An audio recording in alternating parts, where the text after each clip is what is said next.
હું છું ભરત બાપુ ગોંડલિયા। આજે આપણે સત્ય સનાતન હિન્દુ ધર્મની જે પરંપરા છે તેના વિશે વાતચીત કરવાની છે।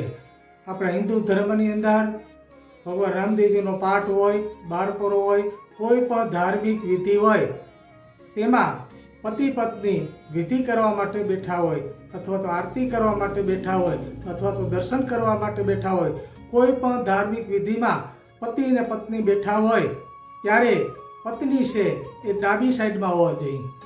આપણા શાસ્ત્રોમાં કહે છે, ઘણી વખત આવે છે કે શંકર કહે છે, હે પાર્વતી તું મારી અર્ધાંગના છે। અર્ધાંગના છે એટલે ડાબા ભાગમાં પાર્વતી છે, જમણું અંગ શિવનું છે। ત્યારે આપણા હિન્દુ ધર્મની અંદર શાસ્ત્રોમાં એમ કહેવાય છે કે જમણું અંગ પુરુષનું ફરકે તો શુભ, આવી જ રીતના સ્ત્રીનું આપણાથી ઉલટું એનું ડાબું અંગ ફરકે તો શુભ ગણવામાં આવે। આપણા હિન્દુ ધર્મની અંદર જેટલા ભગવાન છે, દેવી દેવતા છે, તેના ફોટા જો અથવા મૂર્તિ જો તો તમામ ભગવાન દેવી દેવતા છે તેની ડાબી સાઈડમાં તેમની ધર્મપત્ની હોય છે।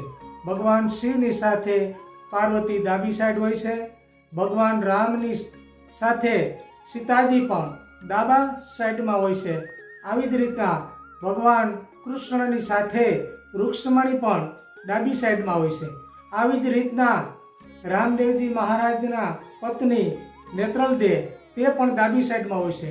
તો આપણા હિન્દુ ધર્મની અંદર ગમે તે ધાર્મિક વિધિ હોય તેમાં સ્ત્રી છે આપણી ધર્મપત્ની હોય તે ડાબી સાઈડમાં હોવા જોઈએ। આવી આપણી પરંપરા છે, આ સનાતન ધર્મની પરંપરા છે। ગૂગલ ઉપર પણ આપ જોઈ શકો છો। અમારી યુટ્યુબ ચેનલ ભરત બાપુ ગોંડલિયા, આ ચેનલને સબસ્ક્રાઈબ ન કરી હોય તો સબસ્ક્રાઈબ કરી દેજો અને વિડીયોને લાઈક આપી દેજો અને આ વિડીયોને વધુમાં વધુ શેર કરજો। બસ એટલું જ। જય રામદેવજી।